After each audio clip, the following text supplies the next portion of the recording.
Hello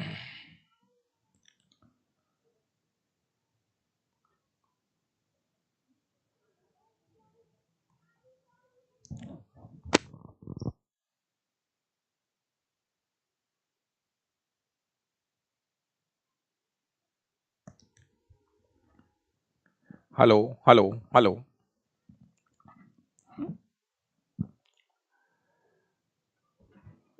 hello hello.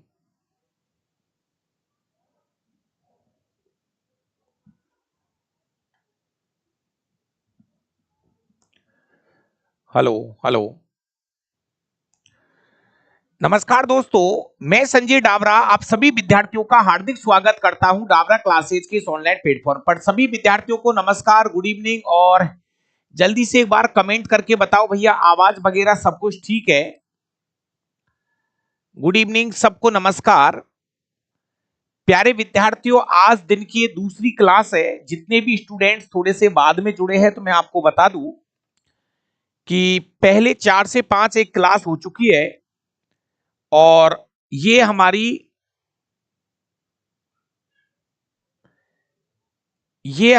दूसरी class है।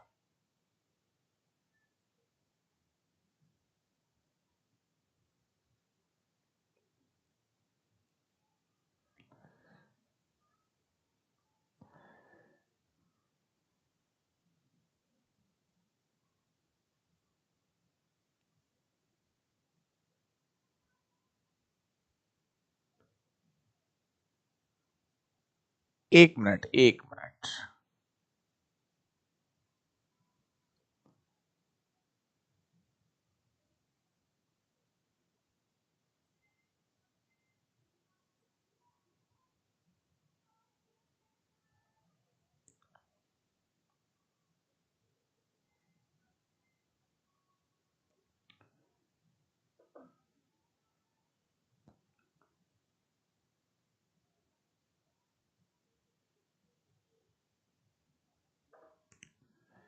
चलिए थोड़ा सा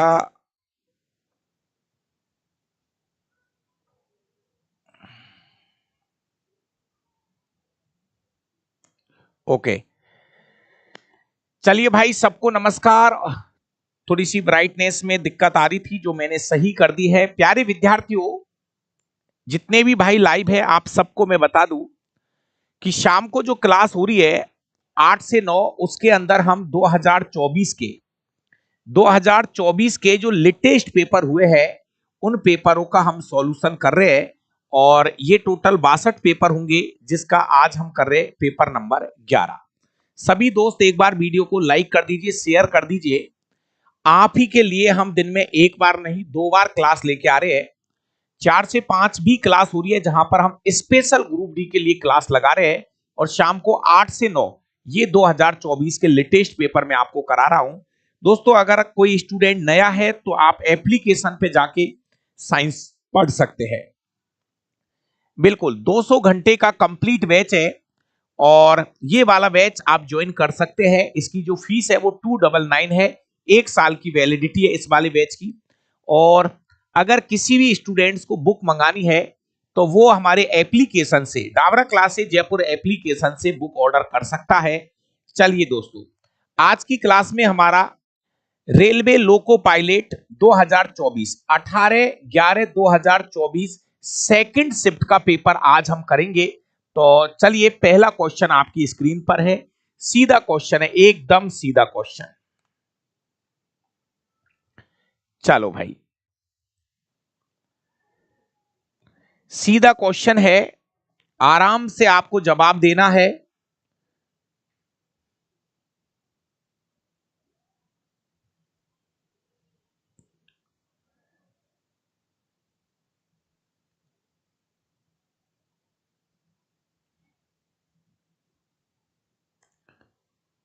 ये सही है। उसमें क्या थोड़ा सा ब्राइटनेस ज्यादा था, अब मेरे हिसाब से ठीक है।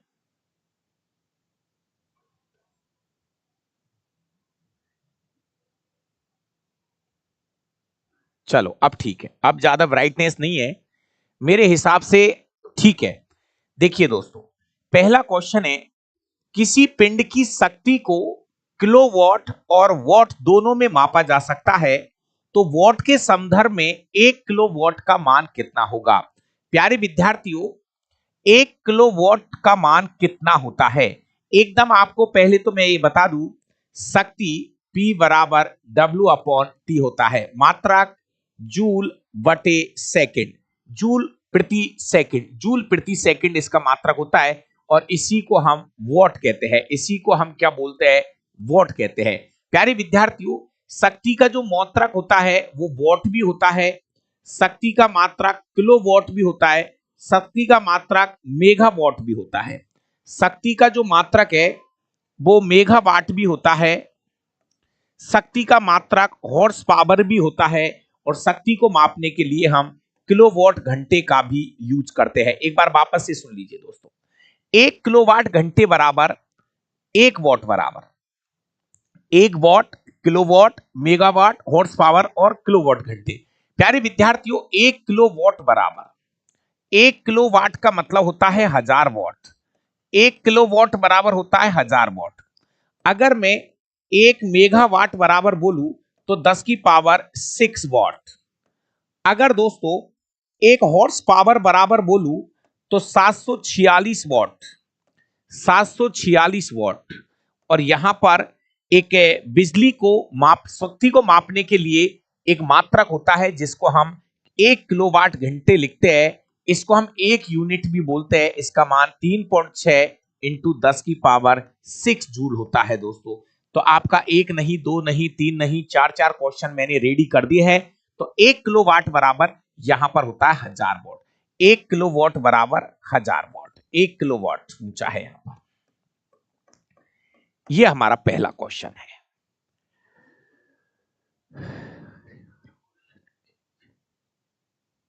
चलिए क्वेश्चन नंबर 2, एक और सीधा क्वेश्चन है। जब तनु हाइड्रोक्लोरिक अम्ल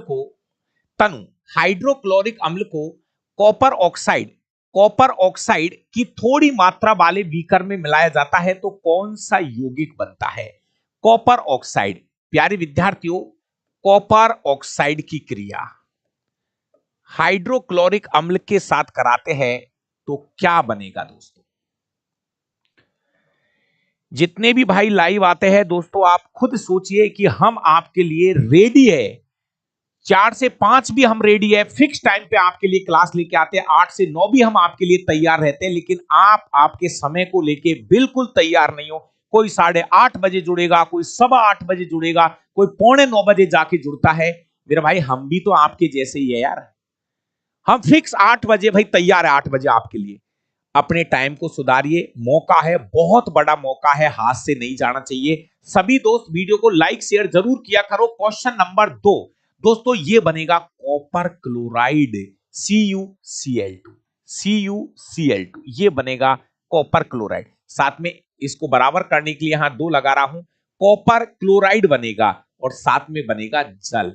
कॉपर क्लोराइड के साथ बनेगा जल, copper chloride, copper chloride, copper chloride, copper chloride, copper chloride. लेकिन यहां कॉपर की जो संयोजकता है, समझना, यहां कॉपर की जो संयोजकता है वो +2 होती है, कॉपर +2, क्लोरीन -है। इसलिए यहां पर मेरे भाई थोड़ी सी समझदारी दिखाइए, सेकंड वाला ऑप्शन होगा, सेकंड वाला ऑप्शन होगा। थोड़ी सी समझदारी दिखाइए। जैसे अपन HCl लिखते हैं ना, तो HCl में H+ होता है, Cl- होता है। ऐसे ही कॉपर क्लोराइड में कॉपर +2 लेता है, क्लोरीन -1 संयोजक। चलिए क्वेश्चन नंबर 3, प्यारे विद्यार्थियों, निम्नलिखित विकल्पों में से कौन सा कोलाइडी विलयन जो होते हैं उनमें फॉर्म का सही उदाहरण है? फॉर्म का सही उदाहरण है दोस्तों। शायद आपको मैं बता दूं, हर बार हर पेपर में मैं आपको एक लाइन बोल रहा हूं, एक चार्ट में बार बार दिखा रहा हूं, फॉर्म का उदाहरण कौन सा है दोस्तों? ये ना, ये कोहरा, ये एरोसोल का उदाहरण है, एरोसोल। कुहासा, ये भी एरोसोल का उदाहरण है। जेली ये जेल का उदाहरण है। शेविंग क्रीम जो है ना ये फोम का उदाहरण है। दोस्तों ये फोम का उदाहरण है शेविंग क्रीम। सही जवाब होगा वी। मेरे भाइयों एक चार्ट में कितनी बार दिखा चुका हूं और कितनी बार स्क्रीन पे लगा चुका हूं, आपको ये रट्टा मारना पड़ेगा। एक चार्ट है जिसको मैं आपको कितनी बार दिखा चुका हूं और आप उस चार्ट को अच्छे से याद कर लेना। कहां गया, कहां गया वो चार्ट? इसमें नहीं है, इसमें होगा।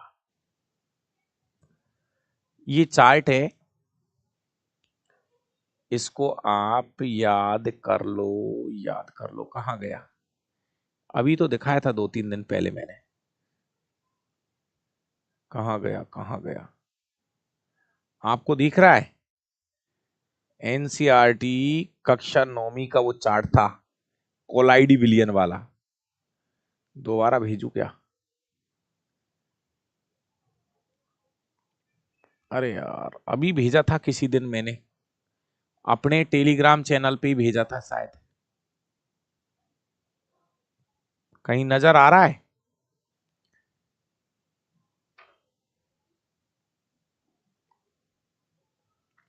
चलो दोबारा भेज देंगे, दोबारा भेज देंगे। लेकिन वो थोड़ा सा ध्यान रखिए, वो चार्ट मैंने 2 से 3 बार बता दिया। जो स्टूडेंट्स रेगुलर क्लास ले रहे ना, ये जो कोलाइडी विलियन वाला जो चार्ट है, वहां पर 2 शब्द थे, परिक्षिप्त प्रावस्था और परिक्षेपण माध्यम।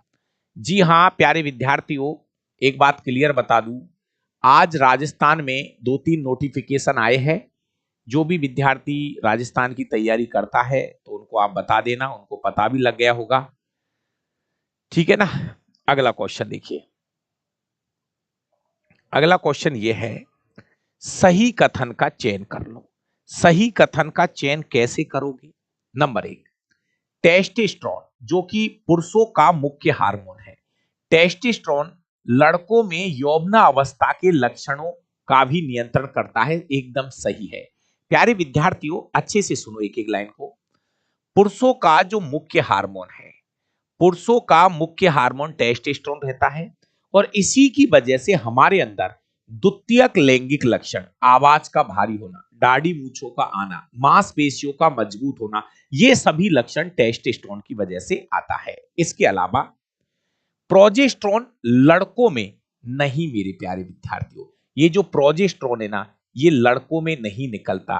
प्रोजेस्टेरोन जो हार्मोन है ये गलत है, ये लड़कों में नहीं निकलता है। प्रोजेस्टेरोन हार्मोन महिलाओं का मुख्य हार्मोन है। प्रोजेस्टेरोन जो हार्मोन है ये महिलाओं का मुख्य हार्मोन है और इसी की वजह से महिलाओं में द्वितीयक लैंगिक लक्षण उत्पन्न होते हैं। दोस्तों अगला, तो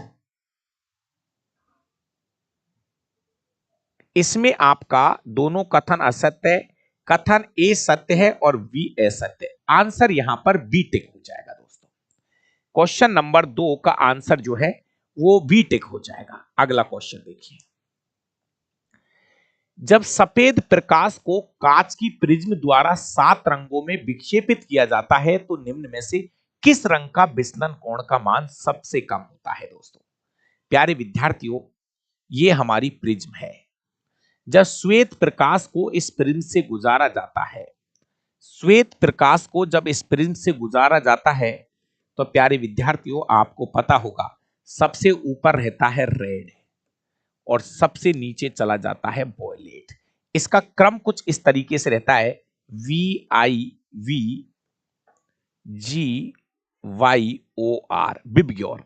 सबसे कम विचलन कोण, सबसे कम विचलन कोण जो होता है ना वो लाल का होता है। सबसे ज्यादा विचलन कोण जो है ना, सबसे ज्यादा विचलन कोण जो है ना वो बैंगनी का होता है। दोस्तों क्वेश्चन में देखो, यहां ऑप्शन में सुनिए, सबसे ज्यादा विचलन कोण, सबसे ज्यादा विचलन कोण का मान, पहले सबसे कम लिख लो। सबसे कम विचलन कोण का मान होता है रेड का, है ना। उसके बाद किसका होता है? ऑरेंज का, yellow, green, blue, indigo, violet. सबसे ज्यादा विचलन कोण जो है वो बैंगनी का होता है। लेकिन यहां पर क्वेश्चन पूछा है सबसे कम किसका होगा, तो रेड ऑप्शन में नहीं है, देखो रेड ऑप्शन में नहीं है, ऑरेंज ऑप्शन में नहीं है, ऑरेंज ऑप्शन में नहीं है, नारंगी, येलो, पीला, यहां पर इसका जवाब होगा पीला। सही, आराम से आराम से आराम से। दोस्तों आप प्लीज इन सातों रंगों को ध्यान से देखिए। सबसे कम विचलन कौन होता है? रेड का। सबसे ज्यादा विचलन कौन होता है? वॉयलेट का। अब वो कम पूछ रहा है, तो पहला उत्तर रेड होना चाहिए, जो कि नहीं है। दूसरा उत्तर ऑरेंज था, वो भी नहीं है। तीसरा उत्तर येलो, यहां पे येलो सही जाएगा दोस्तों। ओके, अगला क्वेश्चन है, जब किसी वस्तु पर गुरुत्वाकर्षण बल लगता है, जब किसी वस्तु पर गुरुत्वाकर्षण बल लगता है तो वस्तु निम्नलिखित में से क्या अनुभव करती है? बड़ी अच्छा क्वेश्चन है। प्यारे विद्यार्थियों सुनिए, जैसे किसी वस्तु को आपने ऊपर फेंका, ध्यान से सुनना मेरे भाई, जब आप किसी वस्तु को ऊपर फेंकते हो तो वो वस्तु वापस नीचे आती है, वो वस्तु वापस नीचे आती है, वो वस्तु वापस नीचे आती है क्योंकि उस पर नीचे की ओर गुरुत्वाकर्षण बल लगता है, गुरुत्वाकर्षण बल लगता है। ठीक है, गुरुत्वाकर्षण बल इसको नीचे खींच रहा है। प्यारे विद्यार्थियों, जब वस्तु ऊपर से नीचे आती है तो क्लियर कर दूं, इसके वेग में परिवर्तन होता है, वेग में परिवर्तन होता है। प्यारे विद्यार्थियों, जब वस्तु ऊपर से नीचे आती है तो इसके वेग में परिवर्तन होता है। अगर वेग में परिवर्तन होगा तो त्वरण में भी परिवर्तन होगा, त्वरण में भी परिवर्तन होता है। ये आराम से सीख लो भाई, इसके एक्सीलेशन त्वरण में भी परिवर्तन होता है। तो क्वेश्चन पढ़िए, जब किसी वस्तु पर गुरुत्वाकर्षण बल लगता है तो वस्तु निम्नलिखित में से क्या अनुभव करती है? वस्तु पर क्या लगेगा? त्वरण लगेगा दोस्तों, कोई बाह्य बल नहीं लगेगा, लगेगा। पृथ्वी की सतह से टकराने पर बल का अनुभव, पृथ्वी की सतह से टकराने पर एक बल, टकराने से पहले ही लगता है जो बल, टकराने के बाद तो जीरो हो जाएगा।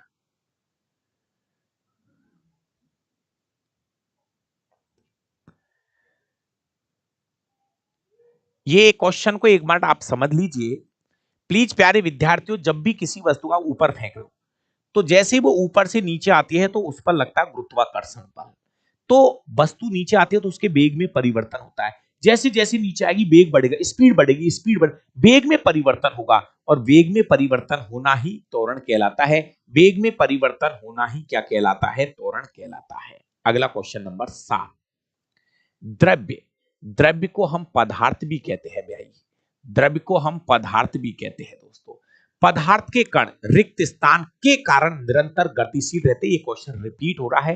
अगर आप रेगुलर क्लास ले रहे हो, सच बता रहा हूं, तो आपका समय बचता ही चला जाएगा। प्यारे विद्यार्थियों, पदार्थ के जो कण है ऊष्मा पाकर उनके कण गति करने लगता है, जिससे उनकी गतिज ऊर्जा बढ़ जाती है दोस्तों, काइनेटिक एनर्जी बढ़ जाती है।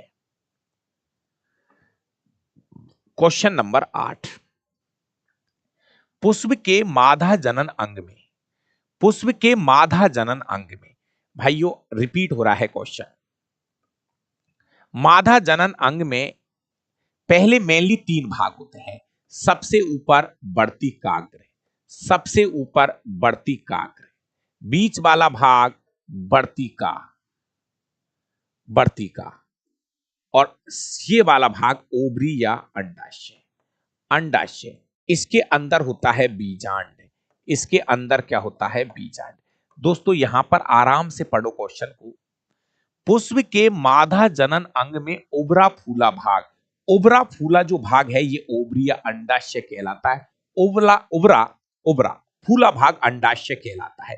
मध्य में जो लंबा भाग होता है उसको हम वर्तिका बोलते हैं, वर्तिका बोलते हैं। मध्य का जो भाग होता है उसको हम क्या बोलते हैं? वर्तिका बोलते हैं। Option number A right answer है। दोस्तों एक छोटी सी बात मैं आपको बता दूं, जो भी भाई लाइव है, अभी 2024 में जो 62 पेपर हुए हैं, सुनो मेरी बात, इनमें पहले 15 पेपर एएलपी के करा रहा हूं, 15 पेपर एएलपी के हैं, और प्रत्येक पेपर में 20-20 प्रश्न है। पेपर में कितने क्वेश्चन है? 20-20। 15 के बाद थोड़ा सा सुन लो मेरी बात को, 15 के बाद जैसे ही पेपर नंबर 16 आएगा, 16 से लेकर प्यारे विद्यार्थियों अगले 23 पेपर जो है वो मैं आपको आरआरबी जेई ग्रेड 3 टेक्नीशियन के कराऊंगा। अगले अगले 23 पेपर अगले 23 पेपर अगले 23 पेपर में आपको टेक्नीशियन के कराऊंगा। और मैं आपको यह बता दूं, टेक्नीशियन के एक पेपर में 40 क्वेश्चन होंगे। कितने ज्यादा हो जाएंगे क्वेश्चन, एक एक पेपर में 40-40 क्वेश्चन कराऊंगा। धैर्य रखो मेरे भाई, बात को समझिए। पहले 15 पेपर एएलपी के करा रहा हूं जिसमें हम 20-20 क्वेश्चन कर रहे हैं दोस्तों। अगले 23 पेपर जो मैं टेक्नीशियन का कराऊंगा उसमें हर पेपर के अंदर 40 क्वेश्चन होंगे। हर पेपर में 40 क्वेश्चन होंगे, मतलब क्वेश्चन डबल हो जाएंगे। अब आप खुद समझिए, 23 पेपर और प्रत्येक पेपर में 40 क्वेश्चन है, लगभग 1000 के आसपास क्वेश्चन तो यही हो जाएंगे, 1000 के आसपास। इसके बाद में आपको मैं आरआरबी जेई के पेपर कराऊंगा।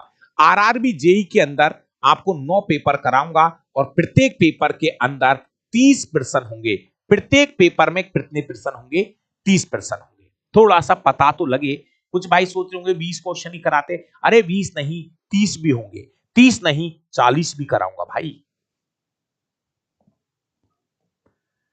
क्वेश्चन नंबर 9, मानव में नाइट्रोजन युक्त अपशिष्ट पदार्थ उत्पन्न करने वाली उपापचयी गतिविधियों को किसके द्वारा हटा दिया जाता है।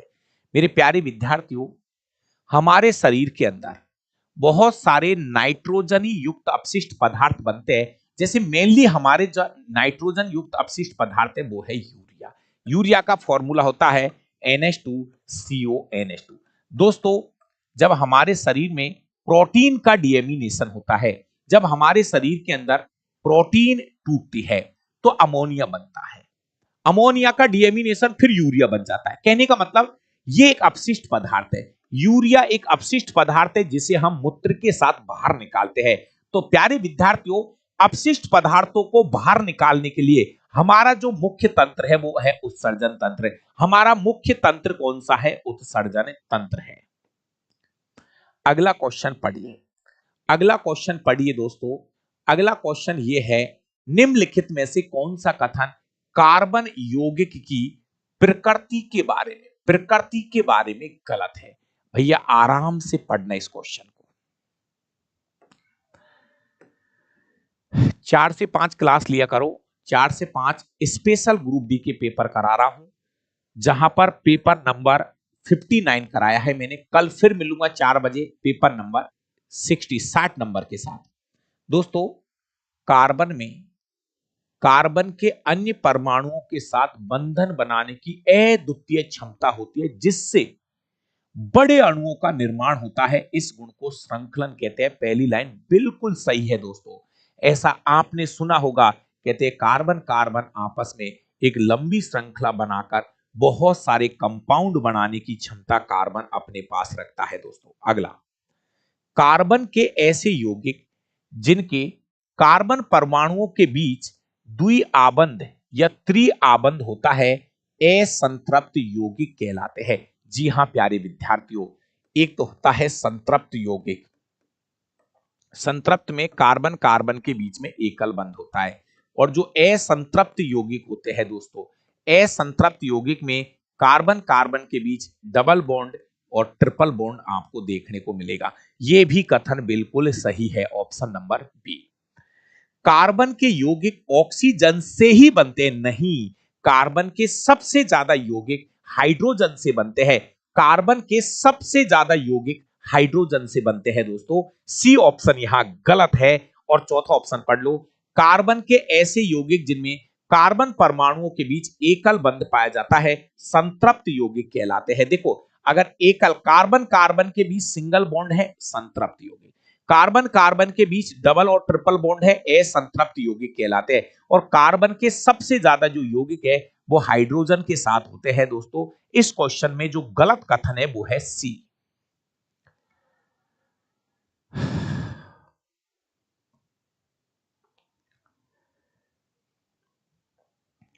क्वेश्चन नंबर 11, बढ़िया क्वेश्चन है, शानदार वाला। पौधों में शीर्षस्थ विभज्यूतक ऊतक की स्थिति क्या होती है? प्यारे विद्यार्थियों, पादप ऊतक दो प्रकार के होते हैं। पादप ऊतक दो प्रकार के होते हैं। कौन कौन से? नंबर एक विभज्यूतक, नंबर दो स्थायी ऊतक। विभज्यूतक का मतलब है जिनकी कोशिकाएं विभाजित होती रहती है। प्यारे विद्यार्थियों, जो शीर्षस्थ विभज्यूतक होता है ये तीन प्रकार का होता है। विभज्यूतक जो है ये तीन प्रकार का होता है। विभज्यूतक ये तीन प्रकार का होता है। नंबर एक होता है शीर्षस्थ विभज्यूतक जो शीर्ष पे पाया जाता है। एक होता है पार्श्वीय विभज्यूतक जो साइडों में पाया जाता है। और एक होता है हमारा अंतर्वेशी विभज्यूतक जो पर्व संधियों पर पाया जाता है। दोस्तों, तीन प्रकार के विभज्यूतक होते हैं। शीर्षस्थ विभज्यूतक जो है तने और जड़ों की पार्श्व भाग पर नहीं, तनों और जड़ों की वृद्धि वाले भागों में पाए जाते हैं। लंबाई के लिए जिम्मेदार होता है शीर्षस्थ विभज्यूतक, ऑप्शन नंबर सी। प्यारे विद्यार्थियों, जैसे जड़ है तो जड़ का जो ये वाला हिस्सा होता है इसमें पाया जाएगा शीर्षस्थ विभज्यूतक, और जो तना होता है तने के इस वाले भाग में भी शीर्षस्थ विभज्यूतक पाया जाता है, जिससे पौधे की लंबाई का मेन काम ये करेगा। क्लियर है दोस्तों? ये ना जो शीर्षस्थ विभज्यूतक है ये इसका मेन काम है पौधे की और जड़ और तने की लंबाई में वृद्धि करना। ये पार्श्वीय जो विभज्यूतक होता है ना इसका मेन काम है तने की मोटाई बढ़ाना। क्वेश्चन नंबर 12, एक लंबी विद्युत धारावाही परिनालिका है। यदि राहुल इस लंबी विद्युत धारावाही परिनालिका के अंदर चुंबकीय क्षेत्र रेखाएं अंकित करता है तो ये कैसी दिखाई देगी? प्यारे विद्यार्थियों, सोलेनोइड परिनालिका बहुत अच्छा टॉपिक है। परिनालिका एक प्रकार का चुंबकी है। मेरे प्यारे विद्यार्थियों, जब हम इसमें धारा प्रवाहित करते हैं तो इसमें मैग्नेटिक फील्ड उत्पन्न होता है। तो जो इसके अंदर जो मैग्नेटिक फील्ड होता है एक प्रत्येक बिंदु पर एक समान होता है। परिनालिका के भीतर एक समान चुंबकीय क्षेत्र पाया जाता है। एक समान चुंबकीय क्षेत्र पाया जाता है। दोस्तों, परिनालिका के अंदर सभी बिंदुओं पर एक समान चुंबकीय क्षेत्र पाया जाता है। रट लेना ये क्वेश्चन तो नहीं। ऑप्शन नंबर वी एकदम राइट आंसर है। कितनी बार रिपीट हो गया जीवन में क्वेश्चन। प्यारे विद्यार्थियों, यह है परिनालिका। परिनालिका के अंदर जैसे हम इसमें धारा प्रवाहित करेंगे तो इसके चारों ओर एक मैग्नेटिक फील्ड उत्पन्न होगा। अंदर जो है ना, अंदर परिनालिका के भीतर प्रत्येक बिंदु पर एक समान चुंबकीय क्षेत्र उत्पन्न होता है। दोस्तों, क्वेश्चन नंबर 13, जब एक लोहे की कील है कॉपर सल्फेट के विलयन में डुबोया जाता है। चित्र है कक्षा 10वीं के अंदर जो अभिक्रिया है उसमें ये चित्र है, चित्र दे रखा है। विलयन में डुबोया जाता है तो कौन सा पदार्थ विस्थापित हो जाता है? चलिए करो इसको आप।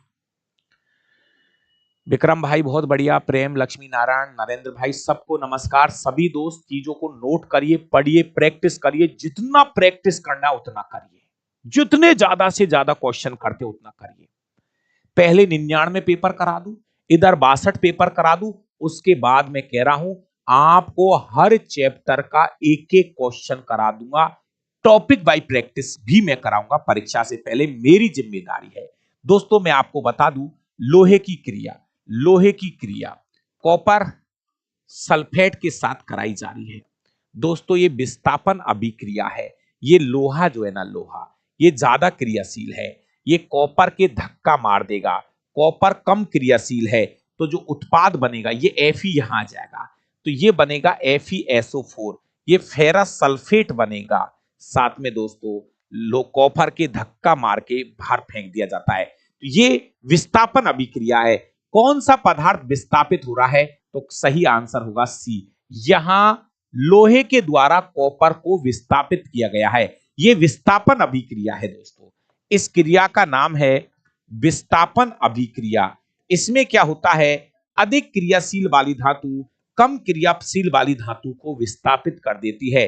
अधिक क्रियाशील वाली धातु कम क्रियाशील वाली धातु को विस्थापित कर देती है दोस्तों। यह है विस्थापन अभिक्रिया का उदाहरण।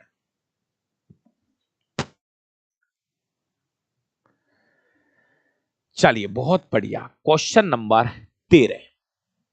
क्वेश्चन नंबर 13 दोस्तों, जब कोई वस्तु एक समान गति में होती है तो उसका पथ कैसा होता है? कोई वस्तु है एक समान गति में होती है, मतलब हर 1 मिनट में 1 किलोमीटर चल रही है, हर 1 मिनट में 1 किलोमीटर, हर 1 किलोमीटर में 1 मिनट में 1 किलोमीटर, एक समान गति से कोई चीज चल रही है तो उसका पथ कैसा होगा? उसका पथ जो होगा ना, नहीं मेरे भाई नहीं, एक ऋजु रेखीय, इसका मतलब है सरल रेखीय।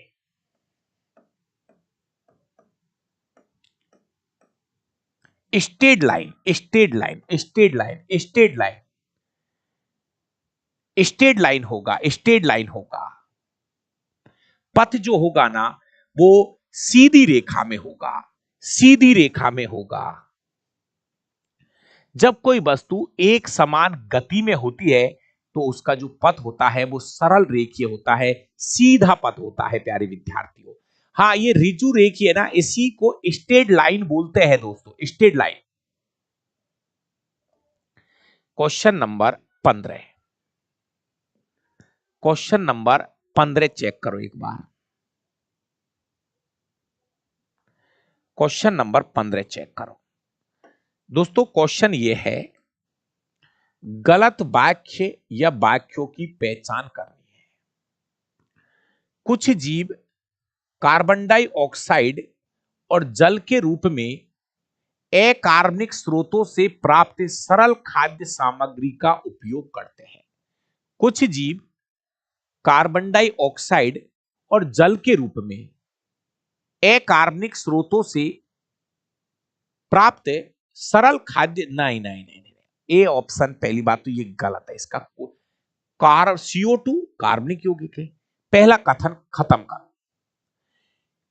अन्य जीव जटिल पदार्थों का उपयोग करते हैं जिन्हें जिन्हें शरीर के अनुरक्षण और वृद्धि के लिए उपयोग किए जाने से पहले सरल पदार्थों में विघटित किया जाता है। सही है दोस्तों, ये पाचन की परिभाषा है।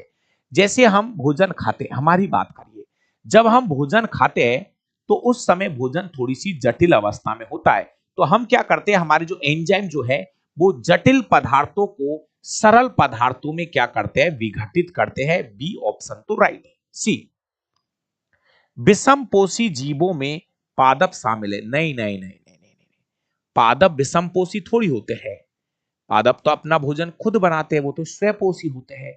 इसमें केवल और केवल आपको गलत पूछ रहा है, ओ मेरे भाई गलत पूछ रहा है, गलत पूछ रहा है, तो ए गलत है, ए और सी गलत है, ए और सी गलत है मेरा भाई, ए और सी गलत है, बी सही है। गलत पूछ रहा है तो ए और सी।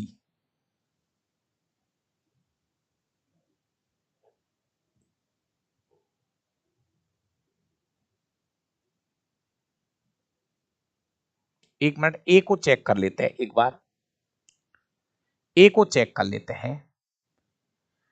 कुछ जीव कार्बन डाइऑक्साइड और जल के रूप में अकार्बनिक स्रोतों से प्राप्त सरल खाद्य सामग्री का उपयोग करते हैं। ये एक बार ए ऑप्शन चेक करो दोस्तों। नहीं, वी तो सही है, वी में कोई दिक्कत नहीं है। सी तो पक्का गलत है, सी तो पक्का गलत है। तो वी वी वी वी तो इसमें से आपका, मेरी बात सुनिए एक बार वापस से चेक कर लो इस क्वेश्चन को दोस्तों। सी तो एकदम 100% गलत है। तो उत्तर जो है ना, उत्तर या तो ए होगा या सी, डी होगा। ये देखो, उत्तर में या तो ए होगा या डी होगा, ये तो पक्की बात है। ए और डी ये तो होगा ही नहीं, इनको छोड़ो। गलत पूछ रहा है आपसे, तो गलत में आप पहले एक को और चेक कर लीजिए।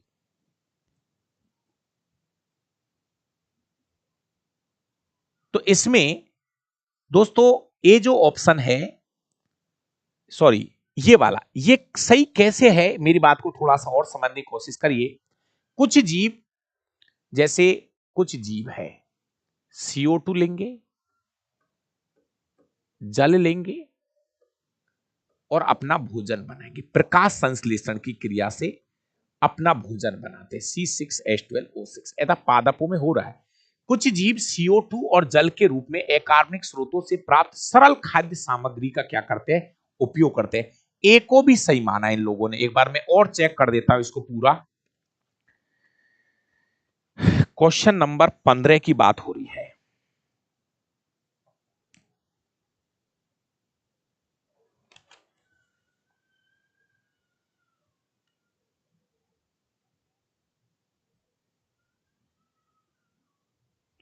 सही है, इसमें वही है, प्रकाश संश्लेषण का ही है ये वाला सही है ऑप्शन, ये ए ऑप्शन राइट है। यहां पर जो बात हो रही है ना वो प्रकाश संश्लेषण की हो रही है, यहां पर जो बात हो रही है वो प्रकाश संश्लेषण की बात हो रही है पेड़ पौधों में, और यहां पर हमारी बात हो रही है पाचन की।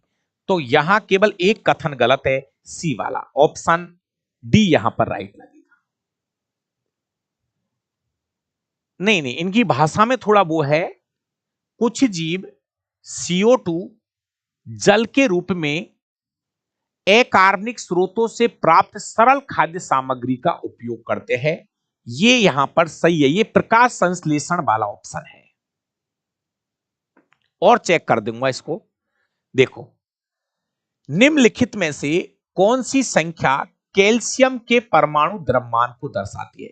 तो मेरे भाइयों, आपसे मैंने कह रखा है 1 से लेके 20 तक का द्रव्यमान ज्ञात कर लेना। हाइड्रोजन का द्रव्यमान 1 है, आपको याद है, हीलियम का 4 है, लिथियम का 7 है, बेरिलियम का 9 है, बोरॉन की द्रव्यमान संख्या 11 है, कार्बन की 12 है, नाइट्रोजन की 14 है, ऑक्सीजन की 16 है, फ्लोरीन की 19 है और नियोन की द्रव्यमान संख्या 20 है। सोडियम की द्रव्यमान संख्या 23 है, मैग्नीशियम की द्रव्यमान संख्या 24 है, एल्यूमिनियम की द्रव्यमान संख्या 27 है, सिलिकॉन की द्रव्यमान संख्या 28 है, फास्फोरस की द्रव्यमान संख्या 31 है, सल्फर की द्रव्यमान संख्या 32 है, क्लोरीन की द्रव्यमान संख्या 35.5 है, आर्गन की द्रव्यमान संख्या 40 है, पोटेशियम की द्रव्यमान संख्या 39 है और कैल्शियम की द्रव्यमान संख्या 40 यूनिफाइड होती है। यू इसका मात्रक होता है, यूनिफाइड है। मेरा भाई कर लेना, करना पड़ेगा, जानते हो तब तो बहुत ही खुशी की बात है, उसमें तो कोई दिक्कत ही नहीं है। लेकिन अगर भैया किसी भी में मिस्टेक है ना भाई, दोनों चीज नंबर और वजन करना ही पड़ेगा। जैसे कार्बन है जिसका नंबर 6 है, द्रव्यमान संख्या 12 यूनिफाइड, करना पड़ेगा। 20 तक तो आपको याद करने हैं, बाकी आपकी मर्जी है। बस मैं तो जब भी कभी दोबारा ऐसा क्वेश्चन आएगा तो मैं इस बात को वापस रिपीट करूंगा कि आप 1 से लेके 20 तक के तत्वों की द्रव्यमान संख्या याद कर लीजिए, बाकी आपकी मर्जी पे है। क्वेश्चन नंबर 17 बढ़िया क्वेश्चन है, मोस्ट लगा लो ना, 100% रिपीट होगा, किसी भी पेपर में वापस रिपीट होगा ये क्वेश्चन। एक वस्तु को अवतल दर्पण के फोकस और ध्रुव के बीच में रख देते हैं तो प्रतिबिंब कहां बनेगा और कैसा बनेगा। नंबर लगा दिया करो क्वेश्चन के आगे ताकि हमें पता लग जाए कि आप क्वेश्चन नंबर 17 का जवाब दे रहे हो। करण राज जी, प्रवीण कुमार, विक्रम भाई, आयुष, सबको मेरा नमस्कार। आपका एक लाइक मुझे थोड़ा एनर्जी देता है, बाकी का कुछ नहीं है। आपके लाइक से ऐसा नहीं है कि मैं तुरंत ही कोई करोड़पति बन जाऊंगा, लेकिन इतना है कि हमारी मेहनत, हम ये है कि आपकी मेहनत से बस थोड़ा सा लाइक मिलता है तो हमें खुशी मिलती है कि हमारी वीडियो को 1000 बच्चे लाइक करके गए, 600 लाइक करके गए, बस वो खुशी है। बाकी का नहीं भी करोगे तो भी चल रहा है, कोई बड़ी बात नहीं है। प्यारे विद्यार्थियों, ये अवतल दर्पण है और अवतल दर्पण का ये पोल है दोस्तों, पोल या ध्रुव। इसके बाद ये है वक्रता केंद्र सी, सॉरी फोकस आएगा पहले, ये है मुख्य फोकस एफ और ये है वक्रता केंद्र सी। क्वेश्चन में ये कहा गया है कि वस्तु को हम रखेंगे पोल और फोकस के बीच में। जो डावरा सर का स्टूडेंट है पता चल चुका है, ये स्थिति नंबर 6 की बात हो रही है दोस्तों। जब भी स्थिति नंबर 6 की बात होती है तो इसका जो प्रतिबिंब बनेगा, इसका जो प्रतिबिंब बनेगा प्यारे विद्यार्थियों, इसका जो प्रतिबिंब बनेगा, प्रतिबिंब जो बनेगा वो दर्पण के पीछे बनता है, दर्पण के पीछे प्रतिबिंब बनेगा दोस्तों। इसका जो प्रतिबिंब बनेगा वो दर्पण के पीछे बनेगा, वो आभासी होगा, सीधा होगा और बड़ा होगा। ये स्थिति नंबर 6 का क्वेश्चन है जहां पे एक अपवाद है। दोस्तों आपको पता है कि अवतल दर्पण में कुल 6 स्थिति बनती है। दोस्तों अवतल दर्पण में कुल कितनी स्थिति बनती है? अवतल दर्पण में कुल 6 स्थिति बनती है और स्थिति नंबर 1, स्थिति नंबर 2, स्थिति नंबर 3, स्थिति नंबर 4, स्थिति नंबर 5, 5 स्थितियों में जो प्रतिबिंब बनता है वो वास्तविक और उल्टा बनता है, वास्तविक और उल्टा बनता है। लेकिन दोस्तों स्थिति नंबर 6 पर जो प्रतिबिंब बनता है वो आभासी और सीधा बनता है। ये अपवाद है, आभासी, सीधा और बड़ा बनता है दोस्तों, ये अपवाद है हमारी इसके अंदर। बहुत अच्छा क्वेश्चन है। स्थिति नंबर 6 से मैं आज कह रहा हूं आपसे, आपकी जितनी भी परीक्षाएं होनी है ना कहीं इनको उलट पुलट करके ये क्वेश्चन बार बार रिपीट होगा, देख लेना। क्वेश्चन नंबर 18, प्यारे विद्यार्थियों, कार्बन द्वारा निर्मित सबसे सरल यौगिक की पहचान कीजिए जिसका उपयोग व्यापक रूप से ईंधन के रूप में किया जाता है। प्यारे विद्यार्थियों, कार्बन द्वारा निर्मित सबसे सरल यौगिक की पहचान कीजिए। आपको बता दूं मैं प्यारे विद्यार्थियों, आपने पक्का मेथेन का नाम सुना होगा। मेथेन जो है इसका यूज, ये प्राकृतिक गैस का मुख्य घटक है, सीएनजी। प्यारे विद्यार्थियों, प्राकृतिक गैस सीएनजी का मुख्य घटक है। ये प्राकृतिक गैस का मुख्य घटक होता है मीथेन, सीएनजी का मुख्य घटक है। ये सीएनजी का मुख्य घटक है जिससे आजकल वाहन चलाए जा रहे हैं। तो इस क्वेश्चन का सही जवाब होगा मीथेन, जिसका फॉर्मूला CH4 होता है। दोस्तों जब मेथेन का दहन होता है, जब इस अभिक्रिया को कौन पूरा करेगा, जब मेथेन का दहन होता है तो क्या क्या बनता है? दोस्तों मैं कह रहा हूं ये मेथेन है, इसका दहन हो रहा है, क्रिया किससे करा दो? ऑक्सीजन से दहन हो रहा है। तो मुझे बताइए उत्पाद के रूप में क्या बनेगा? जवाब चाहिए मुझे आपका।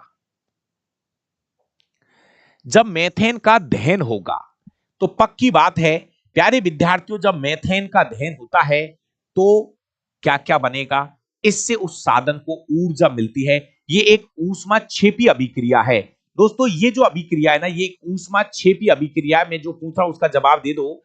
मेथेन का दहन करना है, जब मीथेन का दहन करोगे तो क्या क्या बनेगा? जब मीथेन का दहन होगा तो क्या बनेगा?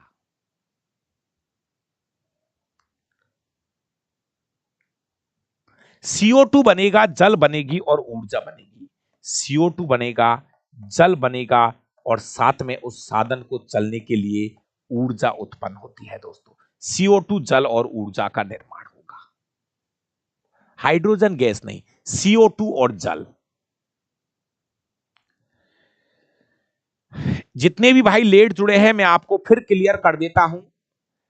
दोस्तों शाम को 4 से 5 मैं आपको ग्रुप डी के 99 पेपर करा रहा हूं और जिन स्टूडेंट्स ने आज की क्लास ली है दोस्तों, ये तो मैं दावे के साथ कह सकता हूं कि ग्रुप डी 2022 जैसा पेपर ये तो उसके आधे भी नहीं है। जो अभी लाइव देख रहे हैं ना, मैं उन स्टूडेंट से कहना चाह रहा हूं कि ग्रुप डी 2022 के जो पेपर है ना, ये उसका आधा भी नहीं है, अगर आपको समय मिल जाए तो मेरे साथ शाम को 4 से 5 लाइव क्लास के साथ जुड़िए और ग्रुप डी के 99 पेपरों को कर लीजिए। मैं कह रहा हूं ग्रुप डी के इतिहास में, रेलवे के इतिहास में उससे बड़ा पेपर, अच्छा पेपर है ही नहीं है। बहुत शानदार पेपर है। बाकी की आपकी मर्जी है लेना नहीं लेना, लेकिन समय मिले तो 2022 के पेपर जरूर कर लेना।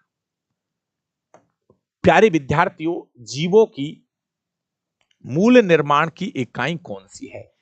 क्वेश्चन की भाषा जरूर थोड़ी सी अटपटी है, लेकिन ये क्वेश्चन ये पूछा है कि सजीवों की मूल इकाई क्या है?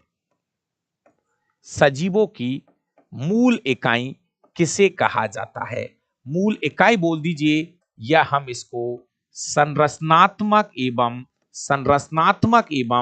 क्रियात्मक इकाई भी कह सकते हैं। संरचनात्मक एवं क्रियात्मक इकाई किसे कहा जाता है? इस क्वेश्चन का सही जवाब होगा कोशिका।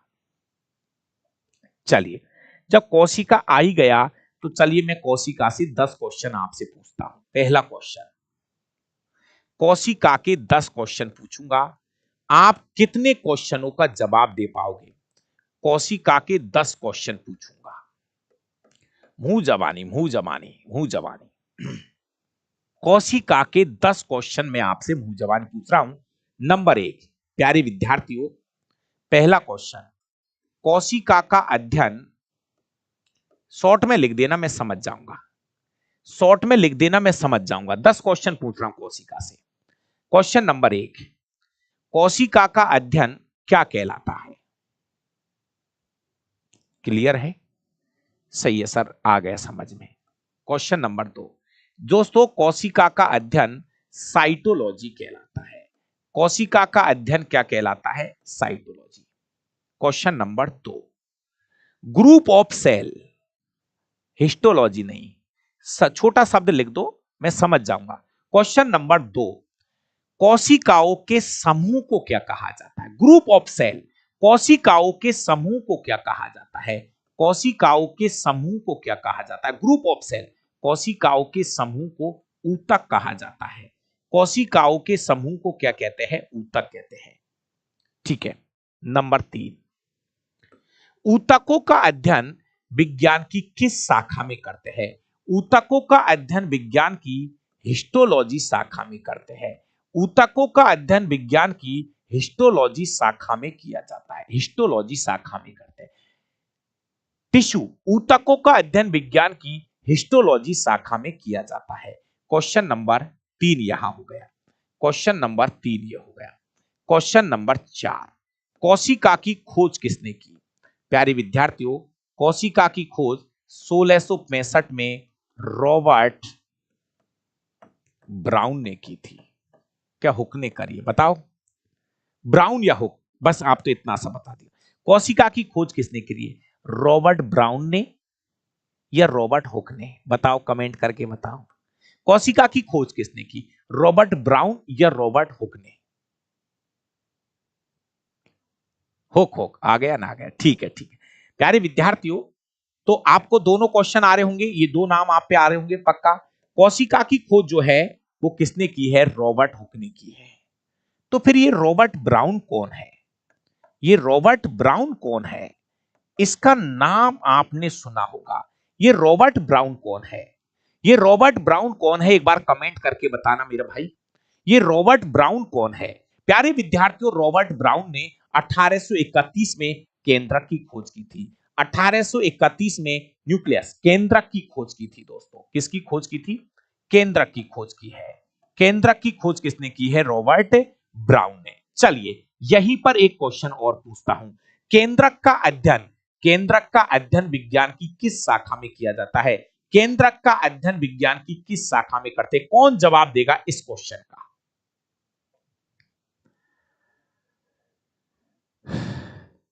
दोस्तों, केंद्रक की खोज किसने की थी वो तो आपने बता दिया। अब बात आती है स्टडी ऑफ न्यूक्लियस। केंद्रक का अध्ययन विज्ञान की किस शाखा में करते हैं? केंद्रक का अध्ययन विज्ञान की किस शाखा में करते हैं?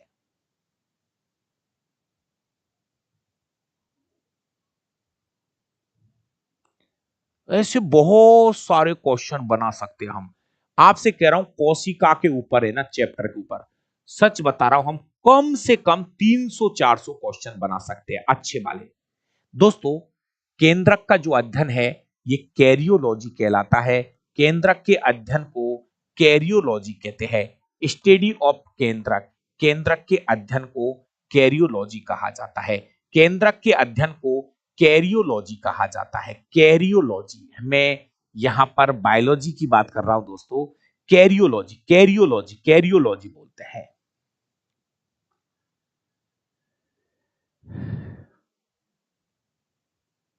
चलिए, बहुत बहुत धन्यवाद जितने भी भाइयों ने आज की लाइव क्लास ली है। दोस्तों, हमारे पास थे आज के पेपर के 19 क्वेश्चंस। बाकी का आपको बहुत बहुत धन्यवाद।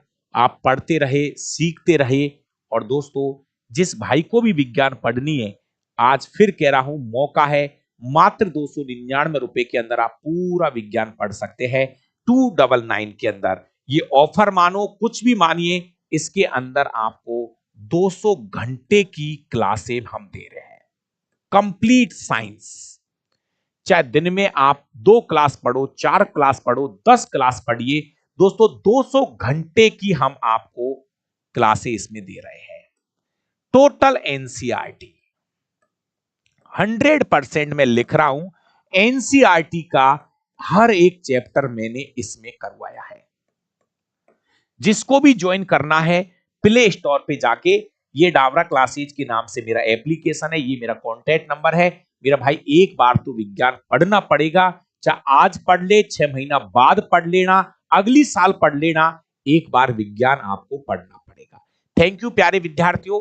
कल आपको फिर मैं मिलूंगा 4 बजे, जहां पर ग्रुप डी का पेपर नंबर 60 में आपको कराऊंगा। थैंक यू, बहुत बहुत धन्यवाद।